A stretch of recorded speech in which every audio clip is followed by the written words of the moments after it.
Okay ဒီနေ့ကတော့အခုလက်ရှိ online ပေါ်မှာလူပြောများလူဝေဖန်နေကြတဲ့ဒီထိုင်းနိုင်ငံက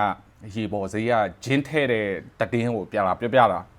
ဘယ်လိုဖြစ်တာလဲဆိုတော့ဒီကိုရီးယား YouTuber နှစ်ယောက်သူတို့ကဒီထိုင်းနိုင်ငံမှာနေပြီးတော့ထိုင်းနိုင်ငံရဲ့ဟို delay တွေဘာတွေကိုဗီဒီယိုရိုက်ပြီးတော့ YouTube မှာတင်တာပေါ့နော်ပြီးကြတော့တို့ကထိုင်းနိုင်ငံလုံးလိုက်လေကြတာတို့ကထိုင်းစကားလေးနည်းနည်းပြောတတ်တယ်ကိုရီးယားနှစ်ယောက်သူတို့နှစ်ယောက်ကဒီရေပေါ်ဈေးကိုတက်လေရရေပေါ်ဈေးကထိုင်းကနာမည်ကြီးရေပေါ်ဈေးပဲကွာဟွာနာမည်တော့မပြောတော့မြန်မာပြည်ကလူတွေလာလေလို့ရှိရင်အဲ့ရေပေါ်ဈေးကိုခဏခဏတွားကျင်ကြအဲ့ YouTuber နှစ်ယောက်ကဒီရေပေါ်ဈေးကိုတက်လေတော့သူကဈေးဆိုင်မှာဒီရေပေါ်ဈေးမှာရောင်းတဲ့ဆိုင်မှာသူတို့ကဘောင်းမီနဲ့အင်ဂျီတောက်ဝဲတာအင်ဂျီကတော့ရိုးရိုးရှက်အင်ဂျီပေါ့လေဘောင်းမီကတော့စင်ရုပ်တွေပါတဲ့ဘောင်းမီရှေ့ထိုင်းမှာတအားခစ်စားွားတည်းကွာတအားနာမည်ကြီးွားတည်း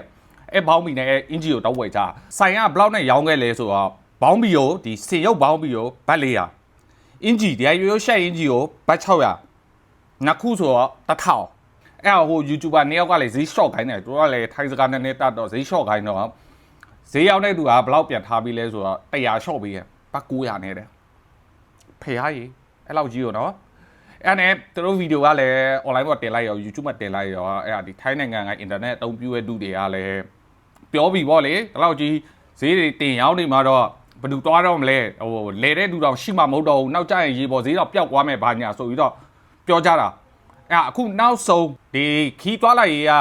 တာဝန်ရှိတဲ့သူတွေကဒီရေပေါ်ဈေးကိုတွားပြီးတော့ S-sign ကိုတက်စစ်ဆေးရ S-sign ကိုတက်စစ်ဆေးတော့ S-sign ကသူတို့ရောင်းတဲ့ပစ္စည်းတွေကိုဈေးနှုန်းတွေကိုမကတ်ထားဘူးထိုင်းမှာကဟိုပစ္စည်းတွေဘာရောင်းနေဆိုရင်ကွာဘာပဲရောက်သူကဈေးနှုန်းကတ်ထားပေးရတကယ်လို့မကတ်ထားရင်ဒါသူတို့ဥပဒေနဲ့မလွတ်ကင်းဘူးပေါ့နော်အရေးယူလို့ရအဲဆိုင်ကိုရောက်တော့အဲဆိုင်မှာဈေးနှုန်းတွေဘာမကတ်ထားဘူးမကတ်ထားဘူးပေါ့လေအဲနဲ့တာဝန်ရှိတဲ့သူတွေကတွားပြီးစစ်ဆေးမေးမြန်းကြည့်တော့သူကလည်းဝေခံနေဟိုသူမားွားပါတယ်ပေါ့လေသူတောင်းပန်ပါတယ်ပေါ့ပတ်စံပြန်အားမေးဆိုရင်လည်းသူအားမေးပါမယ်ပေါ့ပစ္စည်းကတော့ပြန်လာမပေးပါနဲ့ဟောပေါ့အဲ့လိုမျိုးသူပြန်တောင်းပန်တာအဲ့နဲ့တာဝန်ရှိတဲ့သူတွေကလည်းဒီဟိုဈေးရောက်တဲ့သူကိုတတိပေးပြီးတော့တောင်းငွေတွေပါတယ်ဆောင်းခိုင်းလိုက်တယ်ဒီပေါ်ဈေးကကျွန်တော်အရင်ကတည်းကလွန်ခဲ့တဲ့9နှစ်6နှစ်လောက်ကတည်းကမြန်မာပြည်က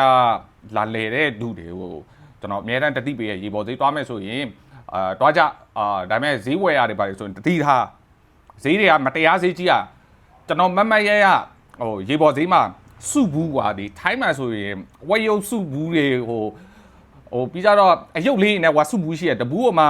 90 100လောက်ဝယ်ပေးရတယ်အဲ့ရေပေါ်ဈေးမှာဘယ်လောက်ရောင်းနေတယ်လို့လဲ1500ရောင်းတာအဲ့ကိုမျက်စိရှေ့တင်အဲ့လိုအခုဇာတိမော်တက်လာခဲ့တကယ်လို့နာမည်မကြီးရဲ့ဟိုတခြားဒီရိုးရိုးခီးသွားဧည့်တယ်ဆိုရင်ဘယ်သူမှတော့တီးလိုက်မှာမဟုတ်ဘူးအဲ့လိုတွေ